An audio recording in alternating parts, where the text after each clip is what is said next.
दिवाली के मौके पर केंद्रीय मंत्री किरेन रिजिजू अरुणाचल प्रदेश के बुमला पहुंचे।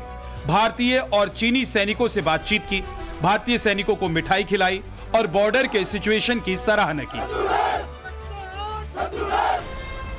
मतलब 2024 की दिवाली की ये 3 तस्वीरें बता रही हैं कि वक्त बदल चुका है, हालात बदल चुके हैं। ये नया भारत है जो किसी के आगे झुकता नहीं है और जो कमिटमेंट करता है उसे पूरा करके दम लेता है। विस्तारवाद का युग समाप्त हो चुका है। ये युग विकासवाद का है। विस्तारवाद एक तरह से मानसिक विकृति है और 18वीं शताब्दी की सोच को दर्शाता है। इस सोच के खिलाफ भी भारत प्रखर आवाज बन रहा है। डेमचौक में 2 पॉइंट पर इंडियन आर्मी ने पेट्रोलिंग की। CNNJ और PP50-51 में आर्मी एक्टिव है। चीनी आर्मी ने अपने टेंट पूरी तरह से हटा लिए हैं। 2020 के बाद से इन इलाकों में पेट्रोलिंग बंद थी, लेकिन ग्राउंड रिपोर्ट से जो तस्वीरें सामने आ रही हैं वो इस बात की तस्दीक कर रही हैं कि चीन ने अपने कदम पीछे कर लिए हैं और फाइनली वही हुआ जो पीएम मोदी पहले भी कहते रहे हैं कि वो विस्तारवाद की नीति के खिलाफ हैं। भारत और चीन को लेकर डिसएंगेजमेंट प्रोसेस जो है वो अब कहीं ना कहीं पर जो है कंप्लीट हुआ है और उसके चलते जो है कुछ और मेजर्स भी है लिए जाएंगे। दरअसल रक्षा मंत्री की माने तो उनका कहना है कि आगे भी प्रयास किया जाएगा, लेकिन उसके लिए प्रतीक्षा करने की जरूरत है। इस वक्त हम लगातार पैंगोंग सू से जो है रिपोर्टिंग कर रहे हैं। 2020 में गलवान संघर्ष के वक्त से भारत ने चीन को टिट फॉर टैट वाले फॉर्मूले से जवाब दिया। गलवान से लेकर पेंगोंग इलाके तक चाइनीज आर्मी को करारी हार मिली। बावजूद इसके चीन साजिश से बाज नहीं आया और पीएम मोदी ने कूटनीति का रास्ता नहीं छोड़ा। कई मौकों पर पीएम मोदी ने बिना चीन का नाम लिए हमला बोला। बार बार भारत ने इंटरनेशनल मंच पर बीजिंग को बेनकाब किया। 21 बार सैन्य बातचीत में अपनी बात जोरदार तरीके से रखी, जिसका परिणाम आज दुनिया के सामने है। मोदी की कूटनीति की एक बार फिर जीत हुई है। हमारी नीतियां हमारी सेनाओं के संकल्पों के हिसाब से बनती है। हम दुश्मन की बातों पर नहीं, हमारी सेनाओं के संकल्पों पर भरोसा करते हैं। साथियों, 21वीं सदी की जरूरतों को देखते हुए आज हम अपनी सेनाओं को, हमारे सुरक्षा बलों को आधुनिक संसाधनों से लैस कर रहे हैं।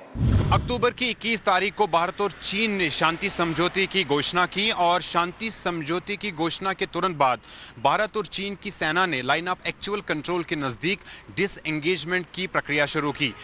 अक्टूबर की 31 तारीख को डिसएंगेजमेंट मुकम्मल होने के बाद यानी आज नवंबर की 1 तारीख को भारतीय सेना ने डेमचौक के 5 पॉइंट्स पर अपनी पेट्रोलिंग शुरू की। डेमचौक के साथ साथ चंद्रीग नाले तक आज भारतीय सेना ने पहली बार पेट्रोलिंग की, जो कि भारतीय सेना के लिए एक बड़ी सफलता मानी जाती है, क्योंकि ये वो पॉइंट है जहां पर 1962 में भी चीनी सैनिकों ने घुसपैठ की थी और इस इलाके पर कब्जा करने की कोशिश की थी। इस इलाके को CNNG पॉइंट भी कहा जाता है।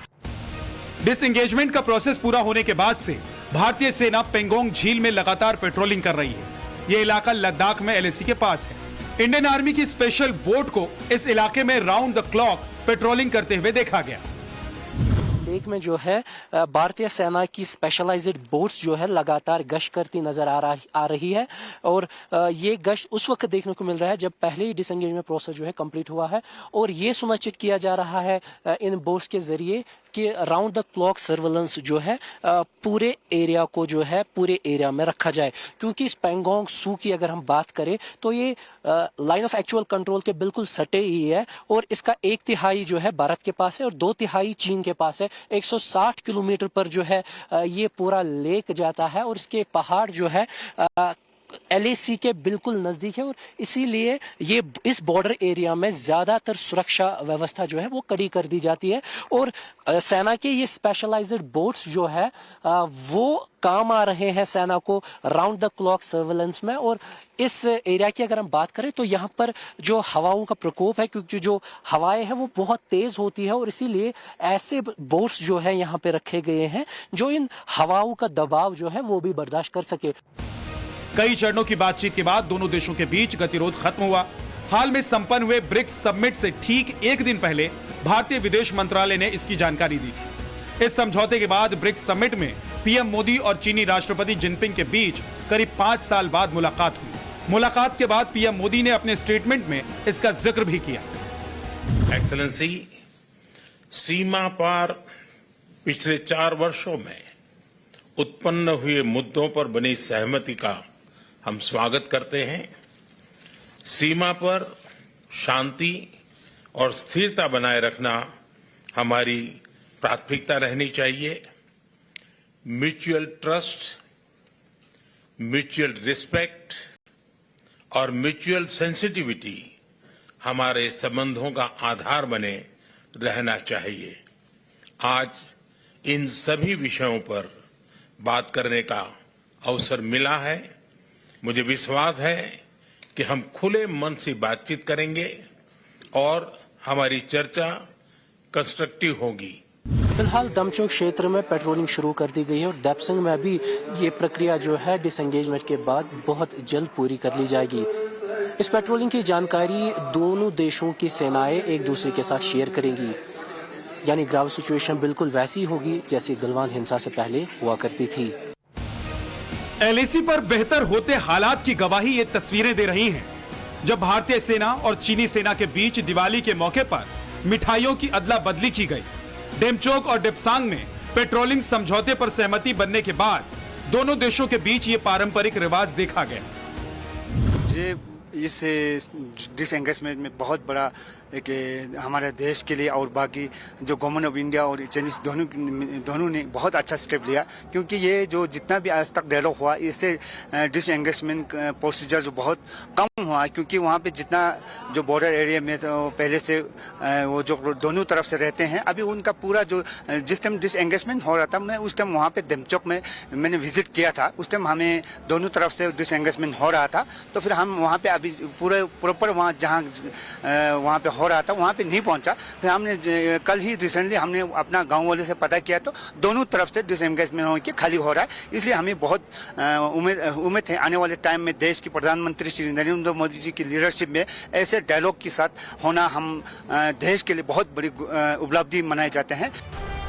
करीब 4.5 साल के बाद दोनों देशों के बीच ये समझौता हुआ है। दिवाली के मौके पर मिठाइयां भी एक दूसरे ने एक्सचेंज की है, लेकिन चीन की फितरत पर भरोसा करना इतना आसान भी नहीं है। बीते कई मौकों पर चीन अपनी हरकतें दिखा चुका है, इसलिए एहतियातन चीन की PLA पर इंडियन आर्मी की कड़ी नजर रहेगी, ताकि चीन वादा खिलाफी न कर सके। जून 2020 में गलवान घाटी में हुई भीषण झड़प के बाद दोनों देशों के बीच संबंधों में खटास आई, जो दोनों पक्षों के बीच सबसे गंभीर सैन्य संघर्ष में एक था। 15 से 16 जून की रात गलवान में भारतीय चीनी सेना में हुई हिंसक झड़प में 20 भारतीय जवानों ने अपनी शहादत दी थी। इनमें सेना के एक कर्नल संतोष भी शामिल थे। वहीं मीडिया रिपोर्ट्स में दावा किया गया कि इस झड़प में चीनी आर्मी के 40 जवान मारे गए थे। हालांकि चीन ने सिर्फ 4 जवानों के मारे जाने की बात कबूली थी। इस वक्त जो है हम पेंगोंग सू लेक पर है, जो कि लद्दाख में, और यहाँ से सटे ही जो है लाइन ऑफ एक्चुअल कंट्रोल है। विजय आपको शफीक पैन करके दिखा सकते हैं कि इन पहाड़ों के पीछे जो है लाइन ऑफ एक्चुअल कंट्रोल है। अगर हम इस पेंगोंग लेक की बात करें तो 2020 में ये सुर्खियों में रहा, क्योंकि जो 2020 में यहाँ पे इंसिडेंट हुए उसके बाद से जो है काफी प्रभावित यहाँ पर जो है काफी इफेक्ट हुआ यहाँ का टूरिज्म सेक्टर भी, और लोग भी घबरा रहे थे यहाँ आने के लिए। लेकिन डिसएंगेजमेंट के बाद से जो है लोगों में एक बार फिर से खुशी जो है वो उभर पड़ी है, क्योंकि एक बड़ी सफलता जो है बायलैटरल टॉक्स को लेकर ये मानी जा रही है। लेकिन अब नए समझौते के तहत चीन की सेना पीछे हट गई है और अब भारतीय सेना पेट्रोलिंग कर सकती है। हालांकि पेट्रोलिंग को लेकर इस बात पर सहमति बनी है कि एक बार में एक ही देश की सेना पेट्रोलिंग करेगी और इसके बारे में एक दूसरे को पहले इन्फॉर्म करना होगा।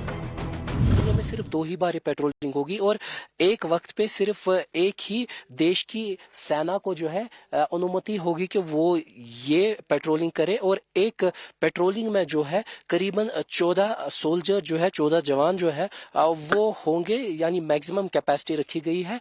वेरिफिकेशन प्रोसेस जो है तकरीबन खत्म हो गई है। लेकिन सवाल यह है कि आखिर चीन कैसे इतनी आसानी से पीछे हट गया? तो इसका सबसे बड़ा फैक्टर चीन की गिरती अर्थव्यवस्था को माना जा रहा है। पिछले कुछ समय से चीन की इकोनॉमी लगातार गिरती जा रही है। वहीं इंडिया दुनिया की 5वीं बड़ी अर्थव्यवस्था बन गई है। पीएम मोदी अपने तीसरे टर्म में देश को तीसरी बड़ी अर्थव्यवस्था बनाने की मिशन पर काम कर रहे हैं। हाल ही में वर्ल्ड बैंक ने भी भारत की इकोनॉमी की सराहना की है। कहा है कि चीन 3-4% इकोनॉमी ग्रोथ के बीच संघर्ष कर रहा है, तब जब भारत का इकोनॉमी ग्रोथ 6 से 7% है। इसका मतलब भारत ने इकोनॉमी पर बहुत काम किया है। ऐसे में चीन ने भारत के साथ अपने संबंध बेहतर करने में ही अपनी भलाई समझी। अगर भारत चीन द्विपक्षीय कारोबार की बात करें तो यहां भी चीन को लगातार घाटा हो रहा था। जनवरी से जुलाई 2024 के बीच चीन को $8.46 बिलियन का एक्सपोर्ट किया गया, जो पहले के मुकाबले करीब 9% कम था। वहीं चीन से इंपोर्ट में भी 9% तक की कमी आई। इससे चीन को करीब $42 बिलियन का घाटा हुआ। वहीं बायलैटरल ट्रेड में कुल 9% तक कमी आई। चीन इस बात को बखूबी जानता है कि इंडिया का बाजार कितना बड़ा है और यहां कैसे निवेश करके कमाया जा सकता है। लेकिन सीमा पर विवाद और 2 देशों के बीच व्यापार एक साथ नहीं हो सकते, ये भी बीजिंग अच्छी तरह जानता है। तभी बीते सालों में चीनी कंपनियों ने भारत में व्यापार किया, लेकिन गलवान का साइड इफेक्ट उनके कारोबार पर दिखने लगा। देर से ही सही, लेकिन चीन को समझ आने लगा कि बॉर्डर इशू के साथ आर्थिक रिश्ते बेहतर नहीं हो सकते। इसलिए चीन को आखिरकार पीछे हटना ही पड़ा, जिसकी तस्वीरें LSE से आ रही हैं। LSE से यावर सैफी के साथ साहिल सुहेल की ground report, times now Navbharat.